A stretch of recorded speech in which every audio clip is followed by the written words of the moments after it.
ಬರ್ರಿ ಇವತ್ತು ಹಸಿ ಖಾರ ಚಟ್ನಿ ಹೆಂಗೆ ಮಾಡೋದು ಅಂತ ನೋಡೋಣ. ಮೊದಲಿಗೆ ನಾನಿಲ್ಲಿ ಕಲ್ಲದು ತೊಳೆದು ಇಟ್ಕೊಂಡಿದ್ದೀನಿ ಸ್ವಚ್ಛಾಗ. ಈಗೆಲ್ಲ ಇಂಗ್ರೀಡಿಯೆಂಟ್ಸ್ ತೋರಿಸ್ತೀನಿ ನೋಡ್ರಿ. ನಾನು ಇಲ್ಲಿ ಹಸಿ ಮೆಣ್ಸಿನ್ಕಾಯಿ ತೊಗೊಂಡಿನಿ, ಬೆಳ್ಳುಳ್ಳಿ ತೊಗೊಂಡಿನಿ, ಜೀರಿಗೆ ತೊಗೊಂಡಿನಿ, ಕರಿಬೇವು, ಕೊತ್ತಂಬರಿ ಮತ್ತು ಮೆಣ್ಸಿನ್ಕಾಯಿ ತೊಗೊಂಡಿನಿ ರೀ. ಮತ್ತು ಉಪ್ಪು, ರುಚಿಗೆ ತಕ್ಕಷ್ಟು ಉಪ್ಪು ತೊಗೊಂಡಿನಿ ರೀ. ಎಷ್ಟು ಬೇಕಷ್ಟು ನೋಡ್ಕೊಂಡ್ರೆ. ಇದು ಭಾಳ ಇಂಗ್ರೀಡಿಯೆಂಟ್ಸ್ ಏನಿಲ್ಲ ರೀ, ಕಮ್ಮಿ ಇಂಗ್ರೀಡಿಯೆಂಟ್ಸ್ ಒಳಗೆ ಆದರೆ ಇದು ಎಲ್ಲದಕ್ಕೂ ಬರ್ತೈತೆ ರೀ. ಇದು ಚಟ್ನಿ ಏನೈತಲ್ಲ, ಹಸಿ ಖಾರ ನೋಡ್ಬೋದು. ನಾನು ಎಲ್ಲ ಥರ ಪಲ್ಯಗಳಿಗೂ, ಚಿತ್ರಾನ್ನ ಮೊದಲು ಮಾಡಿ ಎಲ್ಲ ರೈಸ್ ಐಟಮ್ಸ್ಗೂ ಎಲ್ಲದಕ್ಕೂ ನಾನು ಇದು ಯೂಸ್ ಮಾಡ್ಕೋತೀನಿ. ಎಲ್ಲದಕ್ಕೂ ಆಲ್ ಇನ್ ಒನ್ ಐತ್ರಿ ಇದು ಚಟ್ನಿ. ಭಾಳ ಚಲೋ ಆಗ್ತೈತಿ. ಈಗ ನೋಡ್ರಿ, ನಾನು ಜೀರಿಗೆ 1 ಸ್ಪೂನ್ ಹಾಕ್ಕೊಂಡಿನಿ. ಒಂದು ಮುಷ್ಟಿ ಅಷ್ಟು ಬೆಳ್ಳುಳ್ಳಿ, ಸ್ವಲ್ಪ ಭಾಳಷ್ಟು ತೋರಿ. ನಾನು ಇಲ್ಲಿ ಒಂದು 3-4 ಗಡ್ಡೆಯಷ್ಟು ಬೆಳ್ಳುಳ್ಳಿ ತೊಗೊಂಡಿನಿ ರೀ. ಭಾಳಷ್ಟು ಬೆಳ್ಳುಳ್ಳಿ ಹಾಕೋರಿ. ಹಾಕ್ಕೊಂಡು ಇದು ಅಬ್ಡ ಜಬ್ಡ ಈಗ ಎಲ್ಲ ಒಂದೇ ಸಲ ಹಾಕ್ಕೊಂಡು ಜಜ್ಕೊಂಡ್ರೆ ಏನಾಕೈತೆ ರೀ, ಯಾವ ಸಣ್ಣ ಆಗೋದಿಲ್ಲ ರೀ. ಅದಕ್ಕೆ ಒಂದೊಂದು ಈಗ ಏನು ಹಾಕೈತಿ, ನಾ ಏನು ಮಾಡೀನಿ ಅಂದರೆ ಈ ಸದ್ಯ ನಾ ಇಲ್ಲಿ ಜೀರಿಗೆ ಮತ್ತು ಬೆಳ್ಳುಳ್ಳಿ ಹಾಕ್ಕೊಂಡು ಈಗ ಏನು ಮಾಡಕತ್ತೀನಿ, ಫಸ್ಟ್ ಜಜ್ಕೋತೀನಿ ರೀ ಇದನ್ನು.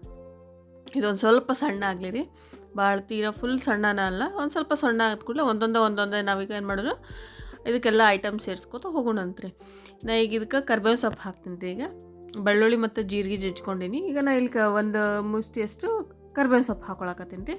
ಕರ್ಬೇವು ಸೊಪ್ಪು ಇಲ್ಲಿ ನೀಟಾಗಿ ತೊಳೆದು ಸ್ವಚ್ಛ ಮಾಡ್ಕೊಂಡು ಹಾಕ್ಕೊಂಡೀನಿ.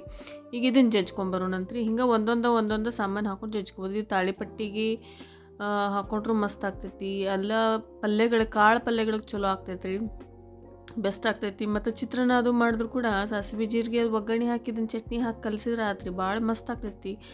ಮೊಸರನ್ನಾಗ ಚಲೋ ಆಗ್ತೈತಿ. ಮತ್ತು ಏನೂ ಇಲ್ಲಪ್ಪ ಅಂತಂದ್ರೆ ಕಟ್ಟಿ ರೊಟ್ಟಿಗೆ ಮೊಸರು ಹಾಕ್ಕೊಂಡು ಚಟ್ನಿ ಹಾಕ್ಕೊಂಡು, ಇಲ್ಲ ತುಪ್ಪ ಮತ್ತು ಚಟ್ನಿ ಹಾಕ್ಕೊಂಡು ತಿಂದ್ರು ಅದು ಭಾರಿ ಮಸ್ತ್ ಕಾಂಬಿನೇಷನ್ ರೀ. ಇದು ಆಲ್ ಇನ್ ಒನ್, ಎಲ್ಲದಕ್ಕೂ ಬರ್ತೈತೆ ರೀ, ಯಾವುದಕ್ಕೂ ನೀವು ಹಾಕ್ಕೋಬೋದು. ನೀವು ನೋಡ್ಬೋದು, ನಾನು ಎಲ್ಲ ರೆಸಿಪಿಯಲ್ಲೂ ನಾನು ಹಸಿ ಖಾರ ಯೂಸ್ ಮಾಡ್ತೀನಿ ರೀ. ಈಗ ಇದಕ್ಕೆ ಕೊತ್ತಂಬರಿ ಸೊಪ್ಪು ಹಾಕೊಳಕತ್ತೀನಿ ನಾನು, ಒಂದು ಮುಷ್ಟಿಯಷ್ಟು. ಈಗ ಇದನ್ನು ಸಣ್ಣಗೆ ಜಜ್ಕೊಂಬರೋಣಂತ್ರಿ. ಆದಷ್ಟು ಸಣ್ಣಗೆ ಜಜ್ರಿ. ಮಿಕ್ಸರ್ಗೆ ಹಾಕ್ಬೋದು, ಬಟ್ ಈ ಟೇಸ್ಟ್ ಏನೈತಲ್ಲ ರೀ, ಅದು ಮಿಕ್ಸರ್ ಒಳಗೆ ಬರೋದಿಲ್ಲ ರೀ. ಸೊ ಹಾಗಾಗಿ ನಾನು ಕಲ್ಲಾಗ ಕುಟ್ಕೋತೀನಿ ಈ ಹಸಿ ಖಾರ ಯಾವಾಗಲೂ. ಇದಕ್ಕೀಗ ನಾನು ಸ್ವಲ್ಪ ರುಚಿಗೆ ತಕ್ಕಷ್ಟು ನೋಡಿಕೊಂಡು, ನಿಮ್ಗೆ ಏಟು ಬೇಕಷ್ಟು ನೋಡ್ಕೊಂಡು ಇಲ್ಲಿ ಉಪ್ಪು ಸೇರಿಸ್ಕೊರಿ. ಉಪ್ಪು ಸೇರಿಸ್ಕೊಂಡು ಮತ್ತು ಜಜ್ಬೇಡ್ರಿ, ಹಿಂಗೆ ಅರೀರಿ. ಅರ್ದ್ರೆ ಏನಾಗ್ತೈತಿ, ಲಘುನ ಸಣ್ಣ ಆಗ್ತೈತಿ. ಜಜ್ಜಕ್ಕಿಂತ ಅರಿಬೇಕ್ರಿ. ಅರ್ದ್ರೆ ಪಟ್ನ ಲಘುನ ಸಣ್ಣ ಆಗ್ತೈತಿ ರೀ. ಹಿಂಗೆ ನೋಡ್ರಿ, ನಾ ಹೆಂಗೆ ಹರಿಯಾಕತ್ತೀನ ಹಿಂಗೆ ನೀಟಾಗಿ ಅರ್ಕೋರಿ. ಅಂದರೆ ಬೇಗ, ಇಲ್ಲ ಒಂದು ಹಿಂಗೂ ಮಾಡ್ಬೋದು ರೀ. ಇಲ್ಲ ನೀವೇನು ಮಾಡಬೇಕು, ಕರಿಬೇವು ಕೊತ್ತಂಬರಿ ಎಲ್ಲ ಸಣ್ಣಗೆ ಹೆಚ್ಕೊಂಬಂದ್ರೂ ನಡಿತೈತಿ ರೀ, ಲಘುನ ಸಣ್ಣ ಆಗ್ತೈತಿ. ನಾ ಇಲ್ಲಿ ಹಂಗೆ ತೋರ್ಸಕತ್ತೀನಿ ನಿಮಗೆ ಫುಲ್ ಹಾಕಿ. ಸಣ್ಣಗೆ ನೀವು ಏನು ಮಾಡಬೇಕು, ಕರಿಬೇವು ಕೊತ್ತಂಬರಿ ಮೆಣ್ಸಿನ್ಕಾಯಿ ಎಲ್ಲ ಏನೈತಿಲ್ಲ ಸಣ್ಣಗೆ ನೀವು ಮೊದಲೇ ಚಾಪ್ ಮಾಡ್ಕೊಂಬಂದ್ರೂ ಆಗ್ತೈತಿ ರೀ. ಈಗ ನೋಡ್ರಿ, ಇದು ಆಗೈತಿ. ಕರಿಬೇವು ಸೊಪ್ಪು, ಕೊತ್ತಂಬರಿ ಸೊಪ್ಪು, ಬೆಳ್ಳುಳ್ಳಿ ಎಲ್ಲ ಜಜ್ಕೊಂಡಿನಿ. ಈಗ ಲಾಸ್ಟಿಗೆ ಏನೈತಿಲ್ಲ, ನಾನು ಇಲ್ಲಿ ಮೆಣ್ಸಿನ್ಕಾಯಿ ಸೇರಿಸ್ಕೊಳಕತ್ತೀನಿ. ಇವು ಸಣ್ಣ ಮೆಣ್ಸಿನ್ಕಾಯ್ದು ಭಾಳ ಖಾರದವ್ರಿ. ಸೊ ಹಾಗಾಗಿ ನಾ ಇಲ್ಲಿ ಒಂದು 20-30 ಮೆಣ್ಸಿನ್ಕಾಯಿ ತೊಗೊಂಡಿನಿ ರೀ. ತೊಗೊಂಡು ಈಗ ಇದನ್ನು ಜಜ್ಕೊಂಡ್ಬಿಡ್ರಿ. ಸ್ಟಾರ್ಟಿಂಗ್ ಏನು ಮಾಡೋಣ, ಒಂದು ಸ್ವಲ್ಪ ಸಿಡಿತೈತಿ, ಸ್ವಲ್ಪ ಸಾವಕಾಶ ನೋಡಿಕೊಂಡು ಚೆಂದಾಗಿ ಜಜ್ಕೊರಿ. ಆಮೇಲೆ ಏನೈತಿ, ಹಿಂಗೆ ಸಾವಕಾಶ ಜಜ್ಕೊಂಡು ಆಮೇಲೆ ಒಮ್ಮೆ ಅರಿಯೋಕೆ ಸ್ಟಾರ್ಟ್ ಮಾಡ್ಬೇಕ್ರಿ. ಇದು ಖಾರ ಭಾಳ ಅದಾವು, ನೋಡಿ ತೊಗೋರಿ. ನಿಮಗೆ ಮೆಣ್ಸಿನ್ಕಾಯಿ ನೋಡಿ ತೊಗೋರಿ. ಇದು ಒಮ್ಮೆ ಮಾಡಿ ಇಟ್ಕೊಂಡ್ರೆ ನೀವು ಫ್ರಿಜ್ನಾಗ ಹೊರಗೆ ಇಟ್ಕೊಂಡ್ರಂತೂ ವಾರ ತನಕ ಬರ್ತೈತೆ ರೀ. ಫ್ರಿಜ್ನಾಗ ಅಂದರೆ ನೀವು ತಿಂಗಳ ತನಕ ಸ್ಟೋರ್ ಮಾಡ್ಬೋದು. ಅಂದರೆ ಗಾಜಿನ ಬಾಟ್ಲಲ್ಲಿ ಹಾಕಿ ನೀವು ಸ್ಟೋರ್ ಮಾಡಬೇಕಾಗ್ತೈತೆ ರೀ.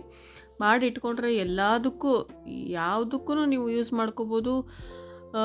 ದೋಸೆಗೆ, ಚಪಾತಿ, ರೋಟಿ, ಕಟ್ಟಿ ರೊಟ್ಟಿ, ಮೆತ್ತನ ರೊಟ್ಟಿ ಎಲ್ಲದಕ್ಕೂ ಯೂಸ್ ಆಗ್ತೈತೆ ರೀ.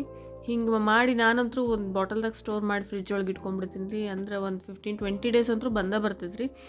ಒಮ್ಮೆ ಒಂದು 1/4 ಕಿಲೋ ಅಷ್ಟು ಮಾಡಿ ಇಟ್ಕೊಂಡ್ಬಿಡ್ತೀನಿ ನೋಡ್ರಿ. ನಾ ಈಗೇನಂತೂ ನೋಡ್ರಿ, ಜಜ್ಜಾಕತ್ತೀನಿ. ಈ ಪರಿ ಹಿಂಗೆ ಒಂದು 5 ಮಿನಿಟ್ಸ್ ತೊಗೋತೈತೆ ರೀ, ಒಂದು 5 ನಿಮಿಷ ಸಾಕು. ಚೆಂದಾಗಿ ಅರಿಬೇಕ್ರಿ. ಹಿಂಗೆ ಕುಟ್ಟೋಕ್ಕಿಂತ ಹಿಂಗೆ ತೋರಿಸಿದ್ನಲ್ಲ ನಾನು, ಹಂಗೆ ಅರ್ದ್ರ ಲಘುನೇ ಸಣ್ಣ ಆಗ್ತೈತೆ ರೀ. ನೋಡ್ರಿ, ಈಗ ಆಗೈತಿ ಇದು ಆಲ್ಮೋಸ್ಟ್. ತೋರಿಸ್ತೀನಿ ತಡೀರಿ ನಾನು ನಿಮಗೆ. ಹಿಂಗೆ ಕೈಯಾಗ ಉಂಡಿ ಮಾಡಿ ಬರಬೇಕಿದೆ, ಎಷ್ಟು ನೀಟಾಗಿ ನೋಡ್ರಿ, ಎಷ್ಟು ಚೆಂದಾಗೈತಿ, ಎಷ್ಟು ಸಣ್ಣ ಆಗೈತಿ. ಈಗ ಇದು ರೆಡಿ ಐತ್ರಿ. ಇದಕ್ಕೆ ಬಿಸಿ ಅನ್ನಕ್ಕೆ ತುಪ್ಪ ಹಾಕೊಂಡು ತಿಂದ್ರೆ ಬೆಸ್ಟ್ ಕಾಂಬಿನೇಷನ್. ಈಗ ನೋಡ್ರಿ, ಇದಾಗೈತಿ. ಇಷ್ಟ ರೀ ಚಟ್ನಿ ರೆಡಿ. ಹೋಪ್ ಎಲ್ಲರಿಗೂ ಭಾಳ ಇಷ್ಟ ಆಯ್ತು ಅಂತ ತಿಳ್ಕೊತೀನಿ.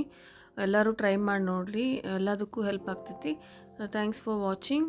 ಹಿಂಗೆ ಲೈಕ್ ಮಾಡಿರಿ, ಶೇರ್ ಮಾಡಿ, ಸಬ್ಸ್ಕ್ರೈಬ್ ಮಾಡ್ಕೋತಾ ಇರಿ. Thank you.